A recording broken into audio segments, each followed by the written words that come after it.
40 minute bike drive করে আসছি, আপনি ইন্টারভিউ করবেন। কোথা থেকে 40 মিনিট বাইক ড্রাইভ করে আসছি? একদম বাসাবোর থেকে, খিলগাঁও বাসাবোর থেকে 40 মিনিট লাগে? বনশ্রী রোড তো এই 10 টাকার ট্রাক ঢুকে যায় প্রচুর জ্যাম। এটা নেওয়াতে তো আপনার এই যে একটা সুন্দর একটা নিউজ দিচ্ছেন, এটাই তো প্রেজেন্ট করবেন আপনি চ্যানেলে। নিঃসন্দেহে হ্যাঁ, 40 মিনিট ব্যাপারে 80 মিনিট না 80 মিনিট হলে আমি কুমিল্লা থেকেও আসতাম। সেটাই আপু আসছে, কিন্তু আমাকে একটা মিনিট বেশি সময় দেবে। 3 মিনিট ছিল, 3 মিনিট এইটা বলে 1 মিনিট পেয়েছে, আমাদের উপর বেড়ে গেল। আচ্ছা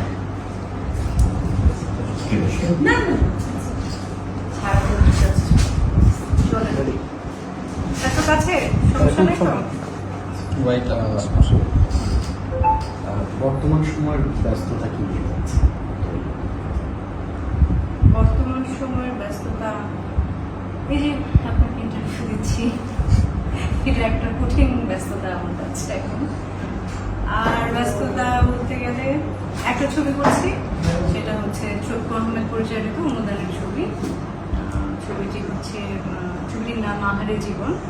সেখানে আমি আছি, আমার অপোজিটে ফেরদৌস আছে এবং আরো অনেক ভরপুর আর্টিস্ট আছেন। এই ছবিটির কাজ এখন চলছে।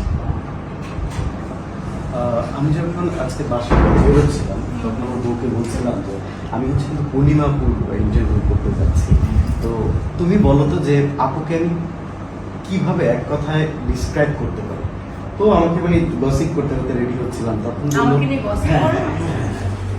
Positive gossip. আচ্ছা, আমি আপনাকে নিয়ে একটু রিসার্চ করছিলাম। রিসার্চ না গসিপ? রিসার্চ। আচ্ছা, তো ওকে বললাম যে পূর্ণিমা আপুকে তুমি হচ্ছে ডিসক্রাইব করো। ওকে। তখন সে বলছে যে সুন্দর, অপরূপ সুন্দর। তো আপনি আপু আসলে সৌন্দর্যকে কিভাবে উপভোগ করেন বা সৌন্দর্যকে কিভাবে দেখেন? ওই সৌন্দর্যের মাপকাঠিটা আপনার কাছে কি আসলে?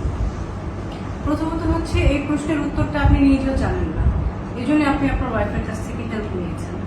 আবার সেটাও আপনি স্যাটিসফাইড না, তাই আপনি আবার আমাকে প্রশ্ন করছেন আসলে আমি দেখতে কেমন। তো বেটার আসলে কোনো নারী যখন বলবে সুন্দর, অবশ্যই ভালো লাগে, বেশি ভালো লাগে যখন পুরুষরা বলে যে অপূর্বা সুন্দরী। তা আপনার কাছ থেকে আমি সে ধরনের কোনো রেসপন্স পাচ্ছি না। আপনি আগে নিজে ডিসাইড করেন আমাকে দেখতে কেমন লাগে। আপনি নিঃসন্দেহে অপরূপা সুন্দরী, মানে সবকিছুর ঊর্ধ্বে আপনি। বাস অ্যানসার, এটা আমার অ্যানসারটা তো ঠিক। মানে আমি প্রশ্ন করলাম যে আপনি মানুষের সৌন্দর্যকে কিভাবে আপনি ধারণ করেন অথবা কিভাবে উপভোগ করেন? আমি সেটা প্রশ্ন। মানুষের সৌন্দর্যকে কিভাবে ধারণ করি জানি না। আল্লাহ আমাদেরকে সুন্দরভাবে সৃষ্টি করেছেন, সুন্দরভাবে দুটি চোখ দিয়েছেন এবং সবকিছু যাতে ভালোভাবে, সবকিছু সুন্দরভাবে আমরা দেখতে পারি। পৃথিবীটা এত সুন্দর, মানুষ এত সুন্দর, সেইভাবে আমি উপভোগ করছি। ভাইয়া, রবিন ভাইয়াকে বাসায় কি বলে ডাকা হয়? কোনো স্পেশাল নাম আছে কি ভাইয়া? এটা তো প্রশ্ন ছিল না। খুব পার্সোনাল কোশ্চেন আমি করি না, মানে জাস্ট কিউরিয়াস। কিউরিয়াস কি আমি এটা বের করতে পারি? এটা এখন আসলে ওইভাবে ওরকম করে ডাকা হয়নি। আচ্ছা, এখন পাশেই থাকে। আচ্ছা, যদি একটু দূরে যায় তাহলে কি বলে ডাকবেন? ফোন করি, রুমে আসো। টেক্সট করি, আমি ওয়েট করছি, রুমে আসো, অথবা ফোন করি, কই আসো রুমে, এভাবে। আপু আপনি হচ্ছে, মানে আমি আপনাকে জেনারেশনের গ্যাপে ফেলে দিতে চাই না, আপনি আমাদের জেনারেশনের এখনকার। তো আমি যেটা বলতে চাই সেটা হচ্ছে যে আপনি কিন্তু কোনো না কোনো একটা জায়গায় দীর্ঘ সময় ধরে আমাদের ইন্ডাস্ট্রিতে একটা সমানতালে একটা পুরো গ্লেমার নিয়ে কাজ করে যাচ্ছে। সেই গ্লেমারটাকে আসলে আপনি কতটা ছাপিয়ে নিজেকে প্রমাণ করতে পেরেছেন বলে নিজের মনে হয়? এই শেষ প্রশ্ন। 3 মিনিট ওভার হয়েছে না? কি গ্ল্যামার কি আবার বলেন?